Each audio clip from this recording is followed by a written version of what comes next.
Mortgage rates, yeah, they're gonna come crashing down over the next couple of months. Now, it's not me saying this. There's 4 indicators showing that it's very, very likely mortgage rates are gonna come crashing down. Now, as real estate investors, it's very, very important for you guys to understand basic stock chart reading. Now, I know you're not into stocks probably. That's how I started off. I said, I don't care about stocks. But now that I understand this, it is very, very useful to me as a real estate investor. And I have to show you this. Let's check it out. All right, so I posted this little version on Instagram yesterday, and all my Instagram followers who are primarily real estate investors totally flipped out. They were like, dude, this was the coolest thing ever. I'm glad I learned this, and I never looked at real estate this way. So I want to share this with you because, like I said, there are 4 indicators showing that mortgage rates are likely going to come down over the next couple of months. And it's really cool to learn this basic stock chart reading. Again, I know if you're a real estate investor like me, when I started, I said, I don't care about the stock stuff. I don't care about stock charts. It doesn't matter to me. And in reality, if you're investing for the long term with a 5-year plan, like I always say, what I'm going to teach you today doesn't really matter, because if you're investing for the long term, you're always going to make money if you're buying quality cities. However, I think it's super important for real estate investors to understand at least basic technical analysis and stock chart reading, so that you just learn how the world actually turns, how money works, how the money markets actually turn, and it will help you with your short-term real estate investing strategy, that's for sure, especially if you're a flipper like myself, who, we depend on mortgage rates changing really fast. It's helpful to our business to kind of position, what we're going to do next. And again, what I'm saying today isn't like for sure I'm going to bet all my money on it. I checked my crystal ball in the back and this is for sure going to happen. But if I was a betting man at a casino, I would highly bet on what I'm going to tell you today is actually going to happen, how it's going to play out. And that's how we invest in the stock market.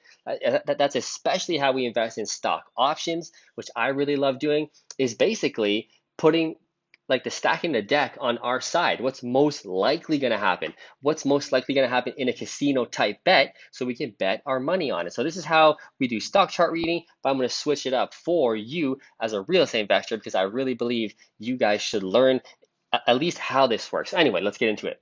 So we're going to look at the 10-year bond rate in the US. Now, this is very important because the 10-year bond rate directly relates to mortgage rates. So whatever the 10-year bond yield does is what the long-term mortgage rates do. So very important. So anyway, we can see that, it's chopping around and it bottomed out. And by the way, each one of these candles is what they're called, or tickers, if you will.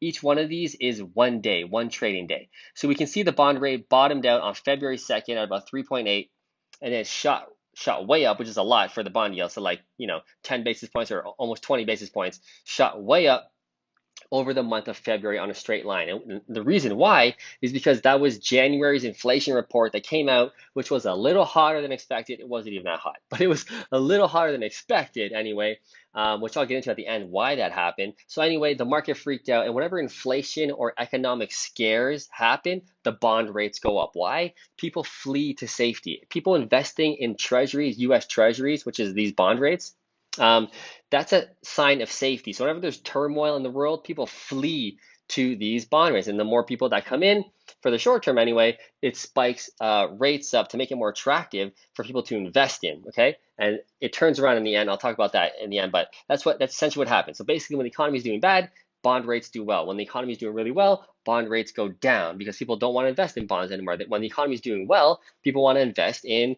Cathie Wood growth stocks. They want to invest in Facebook and Google and Amazon or whatever, right? But when the market is scary, people flee to these. Anyway, so we can see the bond rate bottomed out here, like I said, is shot way up because of that January report. Now, here's the 4 indicators why mortgage rates are probably going to come down, like I said. And by the way, I posted this on Instagram, me saying exactly follow this line here. It'll probably chop around and go down over the next 3 or 4 months. And a lot of prominent real estate investors that I know, big time real estate investors, smart people, but who don't understand this clearly, we're like, fuck no, mortgage rates are going to keep going way up. They're going to keep skyrocketing way up. And they might long term. I don't know. We'll see. But in the short term, I don't think so. And here's why. So we can see, back in November, went down, and then in December, this bond rate came up and it smacked resistance. This is called resistance because it came up quick and got smacked down. So this is basically resistance. Something is keeping this bond rate down, in a nutshell, to put it in simpleton terms or whatever. So this is called resistance. Now it came down and it tried to crack that resistance again, and it did. It actually broke over that resistance right here. If I were to put a line straight across here, right? So it broke over that resistance, but we can see that now it's just trading sideways. Ding, ding, ding, ding, ding. So it's hitting a wall. Think of the stock hitting a wall. It's hitting that resistance. So, and that resistance, by the way, is right at basically 4%. So there's a lot of resistance there. No, the bulls and the bears, I'm sure you've heard that before, they're fighting against each other, and there's resistance there. So it's hard for that to break out. So that's indicator number one. There's resistance here. Okay, cool. If we come down here, right here, you can see on my screen, this is called the RSI indicator. Now, what this basically means is if a stock or a bond or treasury or whatever is overbought at the top or oversold at the bottom. So what territory do you think we're in right now? Okay, we're overbought territory, very overbought. And we can see that when we get to overbought, like let's go back, right? Overbought, we can ride up a little bit, but eventually when it's overbought, it comes down. Look at the stock chart here. It went down, RSI indicator went down. It tried to go back up again, right? It went up here on the stock chart, hit resistance, came back down. And you can go back years and years, decades and decades. This RSI indicator is solid gold. This predicts what's going to happen. It's just a metric of overbought, oversold. So anyway, we can see here July of 2022, we were on a friggin' tear. The bond rate's going up. The economic scares were crazy last summer, that's for sure. So that bond rate just went way up to overbought territory again, smacked down and came down on the RSI, also came down in the treasury or the stock price.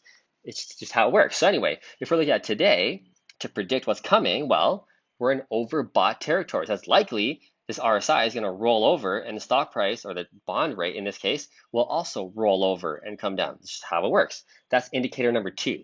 Indicator number three, right down here, this is called the MACD indicator, M-A-C-D.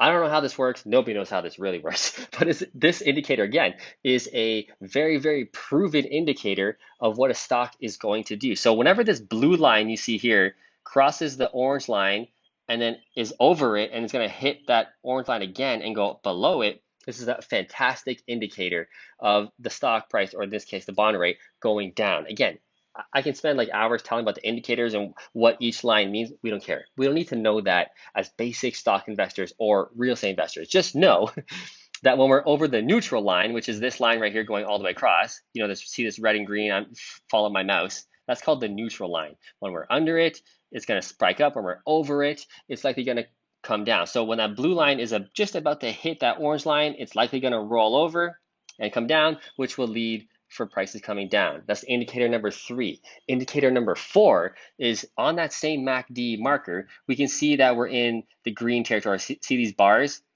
right here, right? So that's volume, the amount of volume, the amount of people buying in. So there's a lot of volume, a decent amount anyway. When we look at Tesla or stock charts, these can be like way up here because the volume is way more intense. On treasuries, very, very boring. But anyway, for treasuries, this volume, this buying volume, which is green, is pretty high.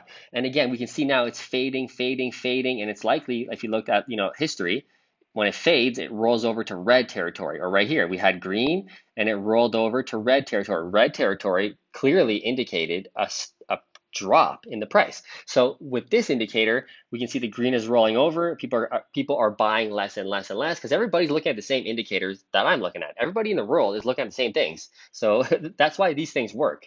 It's not like a voodoo woo science. Everybody's looking at the same shit all over the world, which is why things happen the same way. Stock investing and bond investing, whatever, it's just a pattern.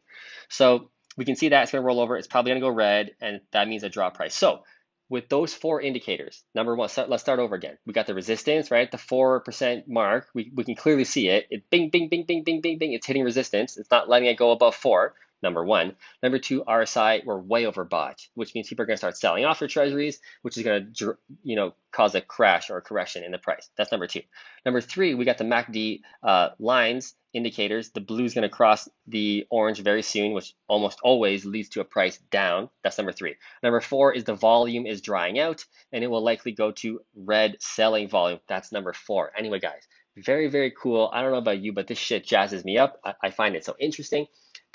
Like all the stuff I just showed you is basic technical analysis that you can use to, whether you invest in Apple, Amazon, Tesla, Cathie Wood growth stocks, RKK, whatever, like any stock. What I just showed you right now is literally more than like the average person will ever know. Like nobody knows this. Nobody knows this. And this is why, we invest in stock options, which I really love as well. that I do on the S&P 500, I use the same stuff I just told you. And the way we invest in stocks, not real estate, but the way we invest in stocks is basically very, very educated gambling. Now, I use the word gambling loosely because it's not gambling, because it's more than just gambling, 50-50 bet, blackjack, whatever, right? We're not doing that. This is educated gambling where we're predicting where things are going to go based on real live data. So again, with those four indicators, it's very likely that we're going to see those prices come down. And what do you know? This is probably going to start rolling over in March, April, definitely May, June. What do you know? Right in time for the spring market, that mortgage rates are going to start coming down. Seems a little conspiracy to me. Anyway, I'm just joking, but you get what I'm saying. This is how the stock market works. This is how things work. This is how the real money markets work. Anyway, guys, I hope you like this. It's a quick video I wanted to just shoot for you. If you liked it, smash the like button. Also hit that subscribe button for more real estate and potentially more stock videos like this. Anyway, I thought this was really cool. I'll see you in the next video.